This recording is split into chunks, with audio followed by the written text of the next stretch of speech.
अस्सलाम वालेकुम।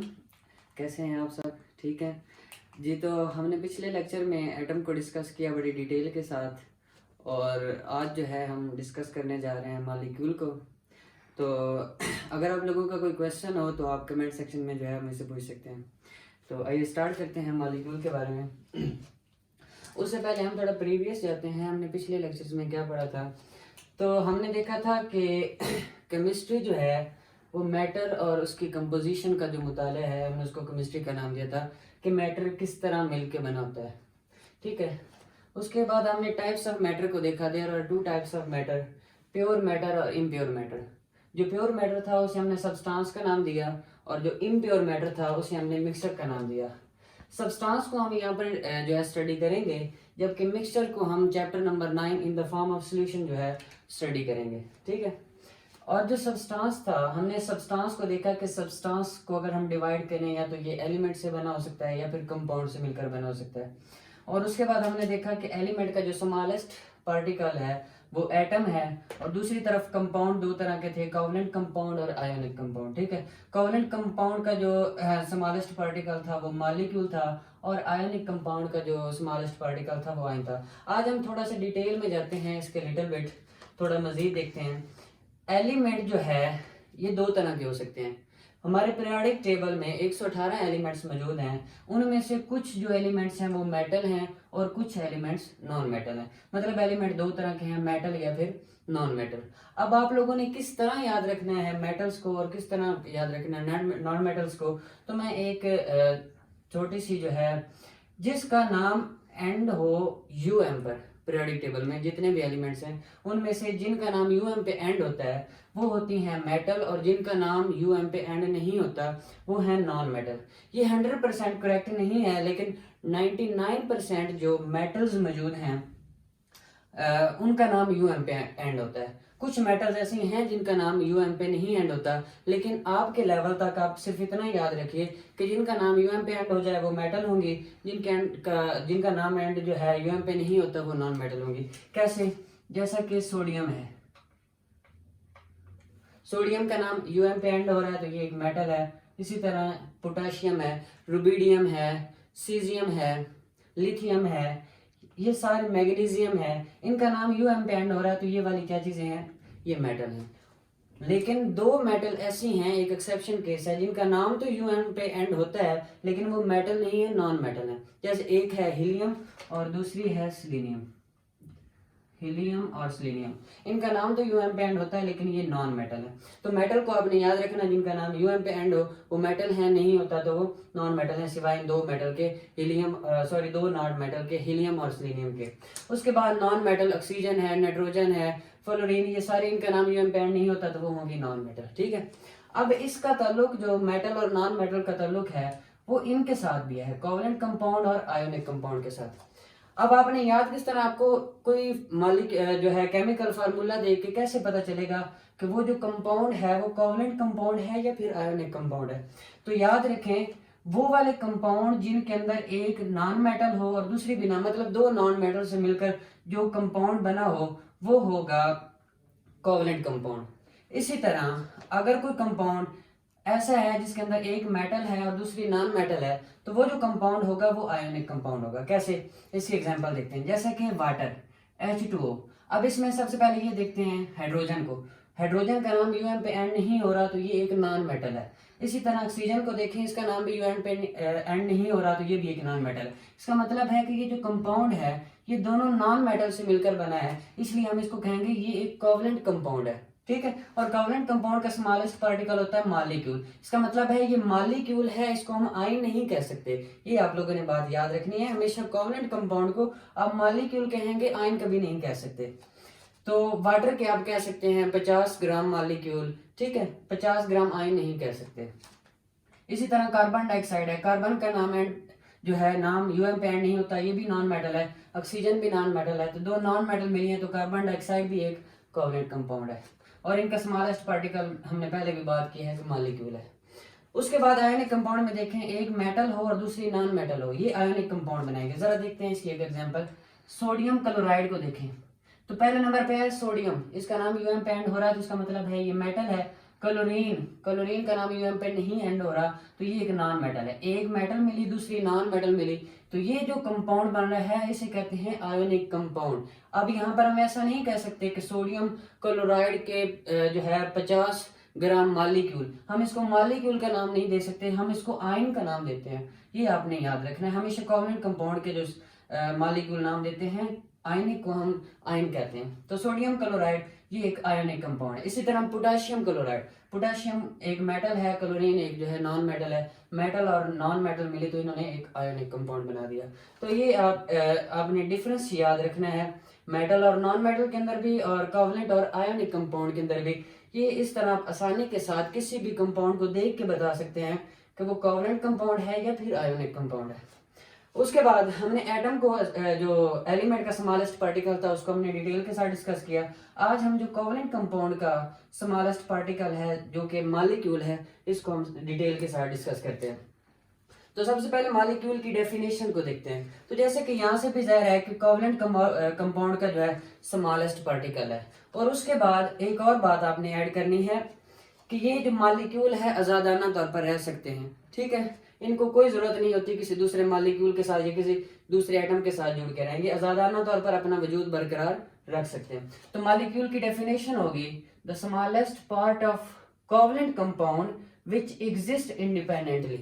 मतलब कि कोवलेंट कंपाउंड का वो छोटे से छोटा पार्ट या वो छोटा जर्रा जो आज़ादाना तौर पर अपना वजूद बरकरार रख सकता है, उससे हम मॉलिक्यूल का नाम देते हैं। तो ये सिंपल सी डेफिनेशन है। आपकी बुक में लिखा है स्मॉलेस्ट पार्ट ऑफ सब्सटेंस, तो सब्सटेंस कह दें वो भी बात ठीक है, लेकिन मैं मजीद डिटेल में बता रहा हूँ कि smallest part of covalent compound कहेंगे तो ये और जो है बेहतरीन हो जाएगा। लेकिन आपकी बुक कोवलेंट कंपाउंड नहीं लिखती, वो सब्सटेंस के बारे में लिखती है, ठीक है। तो ये मॉलिक्यूल की डेफिनेशन। उसके बाद इसकी क्लासिफिकेशन की तरफ चलते हैं। यहाँ तक कोई आपका क्वेश्चन नहीं है? ओके, आगे क्लासिफिकेशन की तरफ चलते हैं। मॉलिक्यूल को हम 3 बेसिस पे हम क्लासिफाइड करते हैं।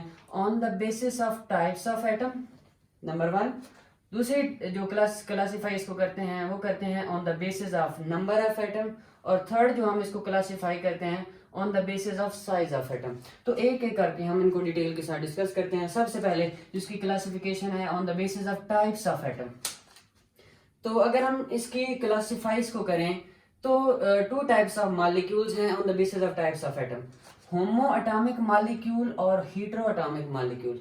सबसे पहले नाम से मैं होमो एटॉमिक के बारे में बताता हूँ। नाम से जाहिर है होमो का मतलब होता है सेम, एक जैसा, जबकि हीटेरो का मतलब होता है डिफरेंट, मुख्तलिफ। होमो एटॉमिक वो वाले मॉलिक्यूल जो एक जैसे एटम से मिलकर बने हैं उन्हें हम होमो एटॉमिक कहेंगे, और वो वाले मॉलिक्यूल जो डिफरेंट एटम से मिलकर बने हैं, डिफरेंट टाइप्स ऑफ एटम से, वो होंगे हीटेरो एटॉमिक मॉलिक्यूल। अब होमो एटॉमिक की डेफिनेशन क्या होगी? Containing same type of atom, मतलब एक जैसे एटम से मिलकर बने हो। जैसे कि H2, दोनों H और हाइड्रोजन मिलते हैं, H2 बना देते हैं। नाइट्रोजन N2 बनाते, एक जैसे एटम मिल रहे हैं तो होमो एटॉमिक। इसी तरह ये पीरियोडिक टेबल में इसी तरतीब के साथ मौजूद है। Nitrogen, oxygen, fluorine, chlorine, bromine, iodine, बिल्कुल इसी तरतीब के साथ पीरियोडिक टेबल भी मौजूद है। साथ अगर मैं यहाँ पर हाइड्रोजन लगा दूँ तो ये 7 जो है ये होमो एटॉमिक मॉलिक्यूल इकट्ठे पाए जाते हैं आपके पीरियोडिक टेबल के अंदर। तो ये 7 बन भी रहा है, तो इसी तरह आपने इसको रिमेंबर भी रखना है। Hydrogen, nitrogen, oxygen, fluorine, chlorine, bromine और आयोडीन, ये होमो एटॉमिक है। ये हमेशा डाई एटॉमिक फॉर्म में रहते हैं, 2 एटम मिलकर रहते हैं। क्या कुछ ऐसे एटम हैं जो 2 से ज्यादा भी मिलकर इकट्ठे रह सकते हैं? जी बिल्कुल ऐसे हैं, जैसे कि फास्फोरस के 4 एटम इकट्ठे मिलकर रह सकते हैं, P4। इसी तरह सल्फर के 8 एटम जो हैं ये भी होमो एटॉमिक है, एक ही सल्फर के एक जैसे एटम ही जो है 8 मिलकर इकट्ठे रह सकते हैं, तो ये भी होमो एटॉमिक मॉलिक्यूल है, containing same type of atom. उसके बाद है hetero atomic, containing different types of atom, इनके अंदर मुख्तलिफ एटम मिले हों। जैसा कि H2O, ये हाइड्रोजन एकल है और एटम है, ऑक्सीजन का और एटम है, 2 मुख्तलिफ एटम मिले वाटर, तो ये क्या है? ये एक हेटेरोएटॉमिक मॉलिक्यूल। इसी तरह ये सल्फ्यूरिक एसिड H2SO4 में मुख्तलिफ एटम मिले हुए हैं, हाइड्रोजन, सल्फर और ऑक्सीजन, ये एक मॉलिक्यूल बना रहे हैं, तो ये हेटेरोएटॉमिक मॉलिक्यूल है। इसी तरह कार्बन डाइऑक्साइड में कार्बन और ऑक्सीजन, ये मुख्तलिफ एटम मिलकर एक मॉलिक्यूल बना रहे हैं, तो ये भी एक हेटेरोएटॉमिक मॉलिक्यूल है। तो ये थी classification on the basis of types of atom. उसके बाद हम चलते हैं on the basis of number of atom, ठीक है। अगर हम इसमें देखें तो सबसे पहले है मोनोएटॉमिक। मोनो का मतलब होता है एक, डाई का मतलब 2, ट्राई का मतलब 3, टेट्रा का मतलब 4, इसी तरह ये चलता रहती है ये सीक्वेंस। तो मोनोटॉमिक वो वाले मॉलिक्यूल जो एक एटम से मिलकर बने हो, कंटेन्स वन एटम, उनको हम कहेंगे मोनोटॉमिक। जैसे कि हीलियम, ये हमेशा अकेला ही रहता है, कभी भी हीलियम जो है, हीलियम जो दूसरे के साथ मिलके नहीं रहता। हमने पिछले एटम के लेक्चर में भी डिस्कस किया था इसको। अब आगे जाके मजीद इसकी डिटेल देखेंगे कि क्यों ये आजादाना तौर पर रहता है, दूसरों के साथ क्यों रिएक्शन नहीं करता। खैर, हीलियम है, नियोन, आर्गॉन, क्रिप्टॉन, जिनॉन वगैरह, ये आजादाना तौर पर रहते हैं अकेले, तो ये मोनोटॉमिक, एक एक करके रहते हैं, मोनोटॉमिक। इसी तरह उसके बाद है डाइटॉमिक मॉलिक्यूल, ऐसे मॉलिक्यूल जो दो एटमों से मिलकर बने हो, कंटेन्स टू एटम। जैसा कि कार्बन मोनोऑक्साइड, कार्बन और ऑक्सीजन दो एटम मिले हैं, तो ये एक डाइटॉमिक मॉलिक्यूल है। हाइड्रोक्लोरिक एसिड HCl, एक हाइड्रोजन है दूसरा क्लोरीन है, दो एटम मिले हैं, ये भी डाइटॉमिक। इसी तरह H2, हाइड्रोजन और हाइड्रोजन, ये भी एक डाइटॉमिक है। इसी तरह ये सारे डाइटॉमिक हैं जो हमने होमोटॉमिक यहाँ पर देखे थे, ठीक है। दो एटम से मिलकर बना हो तो वो डाइटॉमिक मॉलिक्यूल होगा। उसके बाद है ट्राइटॉमिक मॉलिक्यूल, वो वाले मॉलिक्यूल जिनके अंदर तीन एटम मौजूद हो, कंटेन्स थ्री एटम। जैसे कि H2O, दो हाइड्रोजन के एटम है, एक ऑक्सीजन के एटम है, तो तीन एटम टोटल मिले हैं, ये ट्राइटॉमिक हो गया। कार्बन डाइऑक्साइड है, इसमें दो ऑक्सीजन है, एक कार्बन है, ये भी एक ट्राइटॉमिक मॉलिक्यूल है। तो उसके बाद वो वाले मॉलिक्यूल जिनके अंदर तीन से ज्यादा जो है बहुत सारे एटम्स जो है मौजूद हों, मिलकर मॉलिक्यूल बना रहे हो, उनको हम कहते हैं पॉलीएटॉमिक। जैसा कि सल्फ्यूरिक एसिड, इसके अंदर तीन से ज्यादा मॉलिक्यूल एटम मौजूद हैं, जैसे कि दो हाइड्रोजन के, एक सल्फर का, चार ऑक्सीजन के, तीन से ज्यादा है तो ये एक पॉलीएटॉमिक मॉलिक्यूल है, ठीक है। तो तीन हो तो ट्राइटॉमिक, दो डाइटॉमिक, एक एटम हो तो मोनोटॉमिक, इससे ज्यादा तीन से ज्यादा हो तो फिर हम उसे नाम देते हैं पॉलीएटॉमिक का। अब अगर हम इसको क्लासिफाइड करें नंबर ऑफ एटम्स पे, तो हम एक और टर्म यूज करते हैं एटॉमिसिटी, ठीक है। अब एटॉमिसिटी को पहले देखते हैं कि what is atomicity. Number of atoms in a molecule, ये उसकी एटॉमिसिटी कहलाती है। किसी मॉलिक्यूल में जितने एटम होंगे वो उसकी एटॉमिसिटी होगी। फर्ज करें मैं यहाँ पर पूछता हूँ कि इस कार्बन डाइऑक्साइड की एटॉमिसिटी कितनी है, तो आपने देखना कितने एटम है, एक कार्बन का एटम है, दो ऑक्सीजन का एटम है, टोटल तीन एटम है, तो इसकी एटॉमिसिटी तीन है। सल्फ्यूरिक एसिड की अगर मैं पूछूं कि कितनी एटॉमिसिटी है, तो दो हाइड्रोजन के, एक सल्फर का और चार ऑक्सीजन का, टोटल हो गया 7, तो सल्फ्यूरिक एसिड की कितनी एटॉमिसिटी होगी, 7। तो जितने किसी मॉलिक्यूल के अंदर एटम मौजूद होंगे वो उसकी एटॉमिसिटी कहलाती है, number of atoms in a molecule, ठीक है। तो हमने यहाँ पर देखा on the basis of number of atom इसको क्लासिफाई किया। एट द लास्ट हम इसको क्लासिफिकेशन देखते हैं on the basis of size of atom, ठीक है। तो दो तरह के मॉलिक्यूल मौजूद हैं, micro molecule and macro molecule. कुछ इस तरह के मॉलिक्यूल हैं जिनका साइज बहुत छोटा होता है, कुछ ऐसे मॉलिक्यूल हैं जिनका साइज बहुत बड़ा होता है। तो माइक्रो का मतलब होता है स्मॉल एंड मैक्रो का मतलब होता है लार्ज। तो माइक्रो मॉलिक्यूल वो मॉलिक्यूल जिनका साइज क्या हो, स्मॉल हो, उनको हम नाम देंगे माइक्रो मॉलिक्यूल का। जैसा कि ग्लूकोज C6H12O6, ये एक माइक्रो मॉलिक्यूल है, इसका साइज छोटा है। उसके बाद सुक्रोज है, इसको शुगर का नाम भी आप दे सकते हैं, C12H22O11, ये सुक्रोज, ये भी एक माइक्रो मॉलिक्यूल है, ठीक है। तो वो वाले मॉलिक्यूल जिनका स्मॉल साइज हो उनको हम देते हैं माइक्रो मॉलिक्यूल का नाम। उसके बाद है मैक्रो मॉलिक्यूल, ठीक है, वो वाले मॉलिक्यूल जिनका साइज जो है वो लार्ज हो, साइज में बड़े हों, उनको हम नाम देते हैं मैक्रो मॉलिक्यूल का। इसकी मिसाल है स्टार्च है, सेलुलोज है, या फिर हेमोग्लोबिन। स्टार्च और सेलुलोज को मैं अगर बताऊं तो थाउजेंड्स ऑफ ग्लूकोज, 1000 से भी ज्यादा ग्लूकोज के जो है मॉलिक्यूल मिलते हैं तो वो स्टार्च या सेलुलोज बनाते हैं, मतलब ये इतना लार्ज है, इसलिए हम इसको मैक्रो मॉलिक्यूल का नाम दे रहे हैं। उसके बाद है हेमोग्लोबिन। What is haemoglobin? हमारे ब्लड के अंदर मौजूद होता है हेमोग्लोबिन। तो आपकी बुक में जो एग्जांपल दी हुई है मैक्रो मॉलिक्यूल की, वो हेमोग्लोबिन की दी हुई है। तो हेमोग्लोबिन के बारे में जो बातें बताई गई हैं आपकी बुक में, जरा उनको डिस्कस कर लेते हैं। सबसे पहली बात कि हेमोग्लोबिन जो है ये 10,000 एटम से मिलकर बना होता है।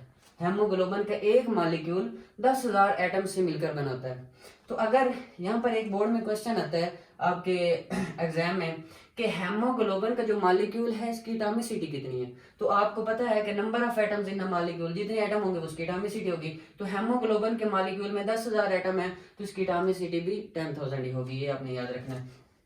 उसके बाद जो दूसरी जो आपकी बुक लिखती है हेमोग्लोबिन के बारे में, वो कहते हैं कि जो हेमोग्लोबिन का एक मॉलिक्यूल है ये 68,000 टाइम्स हैवियर है हाइड्रोजन से।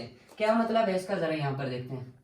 ये मैंने कोई तराजू लिया है, ये तराजू के 2 पलड़े हैं, ठीक है। तो अगर मैं इसकी एक साइड पे एक हेमोग्लोबिन का मॉलिक्यूल रखूं तो इसको बराबर करने के लिए, इन तराजुओं को बैलेंस करने के लिए मुझे इस तरफ 68,000 जो है